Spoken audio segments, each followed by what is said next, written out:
Today, I want to show you why relying on one of the most powerful aggregation techniques out there, the simple average, can be one of the most misleading things you can do with data and what you should do instead.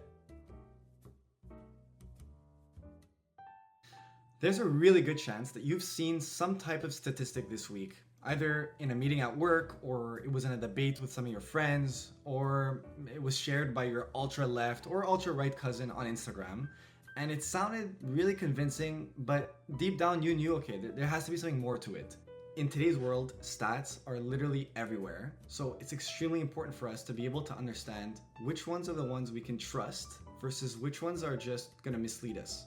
And for people like us, people that are closer to data, so data analysts, data scientists, or just people that make decisions based on data, it's even more important for us to, one, be able to identify when there could be some statistic that's misleading, and two, to not repeat that mistake in our analyses. Okay, so am I saying that averages should never be used? No, that's not at all what I'm trying to say here.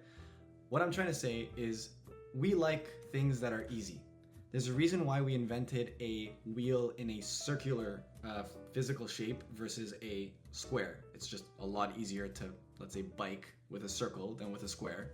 There's a reason why there's a Control C versus Control V on our keyboards. It's easier to copy paste that way instead of using your mouse. There's a bunch of things that we've innovated to make our lives a lot simpler and easier. The average is kind of something like that because it allows you to not have to just look at the raw data and get immersed and lost in it. You can just take an average and get a big picture sense of what the data is telling us. But sometimes taking an average, even though statistically it makes sense, it produces some type of analysis that is inherently misleading. Okay, so I think it's gonna be a lot easier to explain this if we look at an example, and I'll use my experience from the airline industry to create an example. Let's say we are the red airline, and we wanna understand, are we priced competitively with our competitor, the blue airline? So here we can simply plot on the x-axis flight dates. Let's say here we're looking from January 1st to January 31st, and the y-axis we're looking at the ticket price. You can see the red airline, it's pretty stable. It's hovering around the $300 versus the blue airline, also kind of hovering around $300 mark, but a lot more variant, has a lot more variance. The dangerous thing here is if you were to look at the average price of blue airline and red airline, you'll find that they're equal. So the average for the red is around 301, average for blue is 302. While that's not wrong, it is true that these are the average prices, it gives the impression to anyone that's looking at it that, hey, it looks like red and blue are just charging the same. But that's like we're seeing in the raw data, that just isn't right.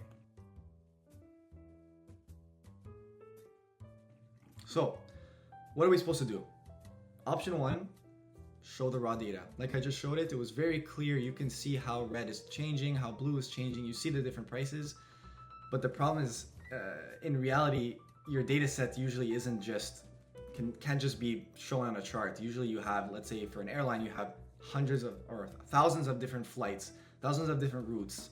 You can't display that. It just doesn't make any sense. It's not feasible. So your second option is take the average. But like I'm showing here, it's misleading. There's stuff missing from it. So what is the Goldilocks option 3? Like most things, it's kind of a mix of option 1 and 2.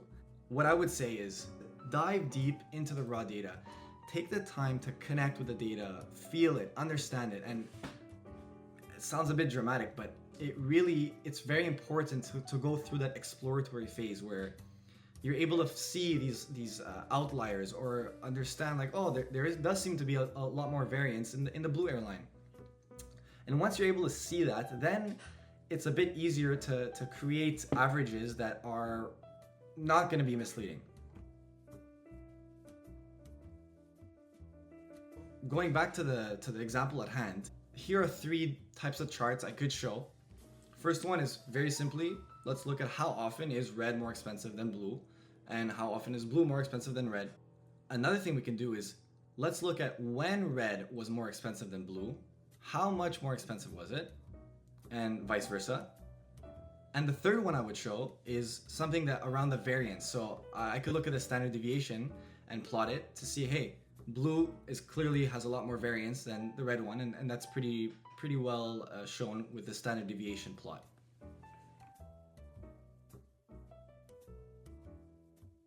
So what does all of this mean for us, people that are around data every single day?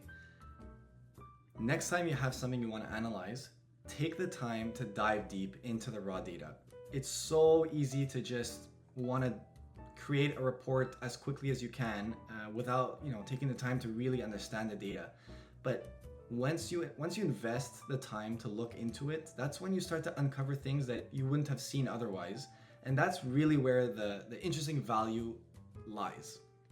And the great thing about all this is you don't have to change the way that you communicate your data. You can still you can still show these very high level aggregated values. You'll just be a bit more mindful in how you're gonna do it.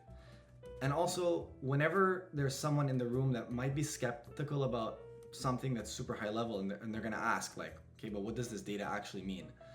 You're gonna know it better because you've invested the time to understand the data and find all these little quirks about it, and you'll have an answer for them. So that way you're serving the two types of people in the room, the people that just want the simple answers and the people that might be a bit more interested in understanding what's actually happening behind the numbers. And honestly, you're gonna look super sharp for being able to adhere to these two different types of people.